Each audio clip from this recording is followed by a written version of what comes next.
बहुत बहुत स्वागत है आपका हमारे चैनल अनुराधा हिंदी क्लासेस में। आज मैं आपके समक्ष यूजीसी नेट इकाई 1 में लगी हुई लिपि है देवनागरी लिपि, जिसकी समग्र व्याख्या के साथ प्रस्तुत हूँ मैं। यहाँ पर इसकी विशेषताएं बताई जाएंगी, मानकीकरण बताए जाएंगे आपको। देवनागरी लिपि किस तरफ से लिखी जाती है यह भी बताया जाएगा, इसमें कुल कितने अक्षर हैं, यह सब सारी जानकारी आपको इस क्लासेस में मिलेगी। चैनल पे आप नए हैं तो चैनल को जरूर सब्सक्राइब कीजिएगा। चलिए प्रारंभ करते हैं। देवनागरी लिपि भाषा ध्वनि की जो है व्यवस्था होती है, भाषा जो ध्वनियों की व्यवस्था होती है, और लिपि वर्णों की। ठीक, ध्वनियों की भाषा व्यवस्था होती है, यहाँ पे ये कहा जा रहा है, और लिपि वर्णों की होती है। लिपि भाषा को मूर्त रूप प्रदान करती है। जब हम उसे लिखेंगे तो वो एक मूर्त रूप ले लेगी और उसे स्थायित्व भी देती है। परंतु फिर भी भाषा और लिपि में कोई भी प्रकृत संबंध नहीं है। लिपि के लिए भाषा आवश्यक है, परंतु भाषा के लिए लिपि आवश्यक नहीं है। ऐसा नहीं है कि भाषा के लिए लिपि को ही आवश्यक माना जाए। यहाँ पर यही कहा जा रहा है, लिपि नहीं थी तब भी भाषा विद्यमान थी, ये सही बात है। और वेदों को श्रुति कहा जाता था, अर्थात सुनने के लिए। ऐसा माना जाता है कि हजारों वर्षों तक वेदों का पठन पाठन श्रव्य माध्यम से ही होता रहा था, और लिपि क्या थी, बहुत बाद में आई थी। ठीक है, इस चीज़ को जरूर आप पढ़िएगा। यह यहाँ पर लिपि और भाषा का एक सामान्य परिचय प्रस्तुत किया गया है। तब हम फिर देवनागरी लिपि के रूप पर आगे बढ़ेंगे। अब उदय नारायण तिवारी जो एक भाषाविद हैं, उनके अनुसार देखते हैं कि भाषा और लिखने की कला, भाषा और लिखने की कला ये दोनों ऐसी वस्तुएं हैं जो मनुष्य को प्रत्यक्ष रूप से पशु से पृथक करती है। ये सत्य है, हम पशुओं से किस प्रकार पृथक हैं, बात व्यवहार में ही पृथक हैं, जिनके सहारे वह निरंतर उन्नति के पथ पर अग्रसर होता जा रहा है। और लिपि के विकास की 4 अवस्थाएं मानी गई हैं। यहाँ पर आप लिपि के विकास की अवस्थाओं को देखिए। चित्रलिपि, भाव संकेत लिपि, वर्णात्मक लिपि और अक्षरात्मक लिपि, ये इसकी अंतिम अवस्था है। अब यहाँ पर प्रश्न ये बनेगा कि भारत में लिपि का उद्भव कब हुआ। यह बहुत लंबे समय तक इस पर प्रश्न विवादित रहा है। यूरोपीय विद्वान वूलर, मैक्स मूलर, बर्नरले आदि 3री-4वीं शताब्दी ईस्वी पूर्व से पीछे जाने को तैयार ही नहीं थे। पहली बार, ये देखिएगा, पहली बार गौरी शंकर हीराचंद ओझा ने प्राचीन भारतीय लिपि माला में भारत में लिपि ज्ञान ईस्वी पूर्व 4000 वर्ष पहले ही सिद्ध किया। ठीक, जो कि सैंधव लिपि के नाम से प्रचलित थी। अनेक विद्वानों सैंधव लिपि के नाम से प्रचलित थी। ठीक है, तो अब अनेक विद्वान जो थे कि राजबली पांडे जिसमें थे, सुनीति कुमार चटर्जी जी, उदय नारायण जो तिवारी जी थे, सैंधव लिपि से ही ब्राह्मी लिपि का विकास मानते थे। और ईस्वी पूर्व 5वीं शताब्दी से 350 ईस्वी तक भारत में ब्राह्मी लिपि का ही प्रयोग होता था। अब ब्राह्मी लिपि का प्रयोग कब से कब होता था, इसको आप जरूर ध्यान दीजिएगा। ठीक, ब्राह्मी लिपि से क्रमशः, देखिए यही जो क्रम था वो पेपर में आया हुआ था, यूजीसी नेट में पूछा गया था, और यहीं पे देखिए सारे प्रश्नों के उत्तर आपके मिल जा रहे हैं। ब्राह्मी लिपि से क्रमशः गुप्त लिपि जो कि 5वीं सदी तक थी, फिर कुटिल लिपि 6 से 9 सदी, तथा प्राचीन नागरी लिपि 12वीं सदी तक का विकास हुआ था। प्राचीन नागरी के 4 रूप विकसित हुए थे। कौन कौन से? अर्थ नागरी, पूर्वी नागरी, नंदी नागरी तथा सामान्य नागरी। अब देखिए नागरी लिपि पर हम आ रहे हैं, तो फिर देवनागरी का संबंध सामान्य नागरी से स्वीकार किया जाता है, जो उसकी अंतिम अवस्था थी। अब जिसके अंतर्गत देखेंगे आप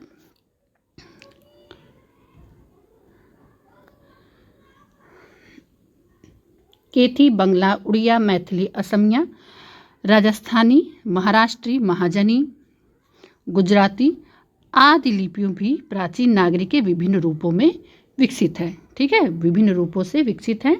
अब देखिए आइजैक पिटमैन ने इस पे क्या कहा था, संसार की यदि कोई लिपि सर्वाधिक पूर्ण है तो वह एकमात्र कौन सी है, देवनागरी लिपि है। तो यहाँ पर देखें आप क्या क्रम था, विकास क्रम देवनागरी लिपि का। मोनियर विलियम्स ने देवनागरी में यद्यपि जेड और एफ, ज और फ के लिए वर्ण नहीं है, फिर भी यह सभी ज्ञात लिपियों से अधिक पूर्ण एवं संतुलित है। ये प्रश्न बनने वाले प्रश्न हैं और मोनियर विलियम्स के अनुसार हैं, इसे आप ज़रूर नोट कर लें। और हमारा क्लास अच्छा लगे तो चैनल को ज़रूर सब्सक्राइब कीजिएगा और लाइक भी। अब आगे बढ़ते हैं। संस्कृत देवनागरी लिपि में ही लिखित है।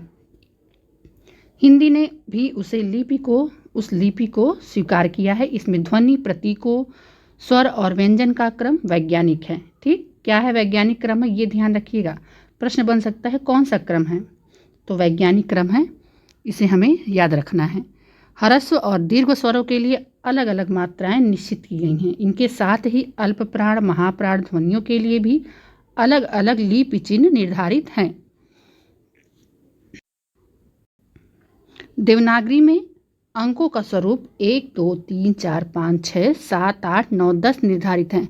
परंतु अब देखिए यहाँ परंतु हो गया, क्या परंतु है, संविधान के अनुच्छेद 343 का 1 के अनुसार सुविधा की दृष्टि से भारतीय संघ के राजकीय प्रयोजनों के लिए अंकों को अंतर्राष्ट्रीय रूप 1, 2, 3, 4, 5, 6, 7, 8, 9 और 0 स्वीकार किया गया है। परंतु राष्ट्रपति संघ के राजकीय प्रयोजनों के लिए भारतीय अंकों के अंतर्राष्ट्रीय रूप के साथ साथ देवनागरी का भी प्रयोग स्वीकृत है। ठीक है, साथ साथ ही रखा है दोनों को, अंतर्राष्ट्रीय और देवनागरी रूप दोनों प्रयोग होगा साथ में। ठीक है, एक भी प्रयोग होगा और वन भी प्रयोग होगा। तो यहाँ पर ये मोस्ट इम्पॉर्टेंट है। अब चलिए विशेषताओं पे आते हैं। विशेषताएं और मानकीकरण।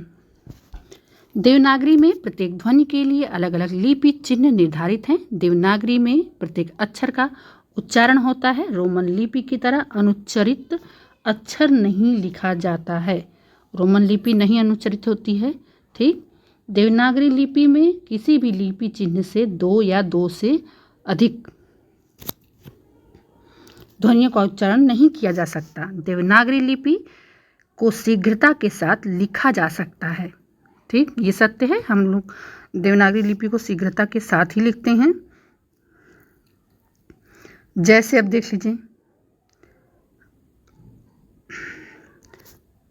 देवनागरी में वर्णों की एक रूपता है। इसमें रोमन की तरह छोटे और बड़े अक्षरों, जैसे देखिए ए और स्मॉल ए, कैपिटल ए, यहाँ बात की जा रही है। देखिए यहाँ पे स्मॉल ए और कैपिटल ए का भेद नहीं है। देवनागरी लिपि के वर्ण गोलाइयों से युक्त होने के कारण लेखन में सुडौलता रहती है। ठीक, आगे देखते हैं हम। 7वां आपका है, देवनागरी में लेखन, पठन, टंकण और मुद्रण सरल है। सही बात है, सरल है ये। देवनागरी का उद्गम भारत की अन्य लिपियों की तरह ब्राह्मी लिपि से हुआ है, अतः यह अन्य भारतीय भाषा भाषियों के लिए अन्य लिपियों की अपेक्षा सीखने में सरल है। देवनागरी बाएं से दाएं लिखी जाती है। प्रत्येक शब्द के ऊपर एक रेखा खींची जाती है जिसे हम शिरोरेखा कहते हैं। ठीक है, इस बात का ध्यान रखना है कि जैसे देखिए आप लिखा है ना 8वीं, तो इसके ऊपर जो रेखा है क्या है, शिरोरेखा। इसे शिरोरेखा कहते हैं। इसमें कुल 52 अक्षर हैं, जिसमें 11 स्वर और 38 व्यंजन हैं। हिंदी भाषा में वर्ण संख्या को लेकर विद्वानों में मतभेद है। ठीक है, अलग अलग विद्वानों ने अलग अलग माना है, इस बात का ध्यान रखिएगा। आगे है स्वर और व्यंजन।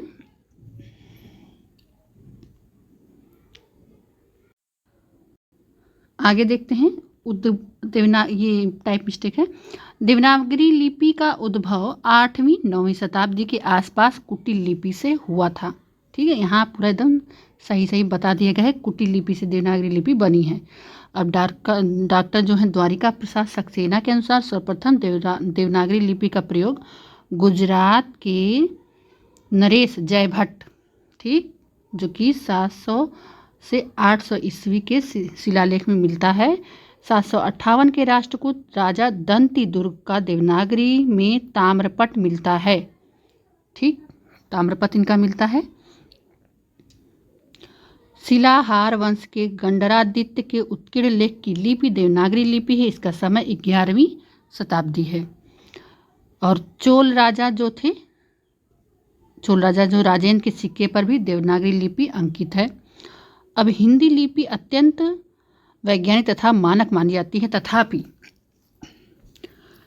आधुनिक युग में इसके मानकीकरण के निरंतर प्रयास होते रहे हैं। मानकीकरण की दिशा में प्रयासरत विद्वानों ने लिपि की कुछ सीमाओं की ओर भी संकेत किया है कि मतलब ये सीमाएं रहनी चाहिए, ऐसा होगा तो वो देवनागरी में नहीं गिनी जाएगी, ठीक। इसकी कुल 5 सीमाएं हैं, देखिए क्या क्या है, ये भी प्रश्न बनते हैं। तो यहाँ पर मैंने पूरी कोशिश की है देवनागरी लिपि के मानकीकरण, विशेषताओं और इसके क्या क्या नियम बनाए गए हैं पूरा आपको क्लासेस में दे दूँ। अच्छा लगे तो ज़रूर सब्सक्राइब कीजिएगा, शेयर कीजिएगा। ये सीमाएं इस प्रकार हैं। पहला देखते हैं, देवनागरी लिपि अक्षरात्मक है, अतः इस लिपि को क्लिष्ट माना जाता है, अर्थात इसके वर्णों में स्वर और व्यंजन मिले हुए हैं। दूसरा है, एक लिपि चिन्ह 2 ध्वनियों का प्रतिनिधित्व करता है, जैसे छ, त्र, ज्ञ में 2 ध्वनियों का संयोग है, ठीक है। जैसे छ ही ले लेते हैं तो क और श। कुछ लिपि चिन्ह होते हैं जिनका उच्चारण नहीं होता है, उदाहरण के लिए श का उच्चारण श होता है, ठीक। आगे बढ़ते हैं, वैज्ञानिक तथा सुस्पष्ट लिपि की दृष्टि से शब्दों में उच्चारण के क्रम के अनुसार ही लिपि चिन्ह का प्रयोग होना चाहिए, लेकिन देवनागरी लिपि में ई की मात्रा का उच्चारण व्यंजन के बाद होता है, जबकि लेखन में यह व्यंजन के पहले ही लिखी जाती है, ठीक है। छोटी की मात्रा क्या होता है, जैसे किताब आप लिख रहे हैं तो ये व्यंजन के पहले ही लग गया ना, तो यहाँ पे यही बता दिया गया है, ठीक, व्यंजन के पहले ही लिखी जाती है। और उच्चारण करते समय शब्दों के अंतिम अ का लोप हो जाता है। अ अंतिम व्यंजन में लिखे जाने या समाहित होने पर भी उच्चारित नहीं होता है। जैसे देखिए एक उदाहरण से समझ लीजिए। अगली क्लासेस आपकी हिंदी नवरत्न पे कराई जाएगी। संपूर्ण मूल पुस्तक जो हिंदी नवरत्न पुस्तक है, उसी से पृष्ठ की संख्याओं के आधार पर पूरा समग्र विवेचन किया जाएगा। तो चलिए देखते हैं यहाँ पर, यथा राम। अब देखिए राम में क्या है, वर्ण विच्छेद हुआ है, ठीक है, वर्ण के साथ स्वर का विच्छेद हो गया, र, ठीक, प्लस अ प्लस म प्लस अ, ठीक। यहाँ पर ये टाइप मिस्टेक है, इसको आप अ की मात्रा समझिएगा।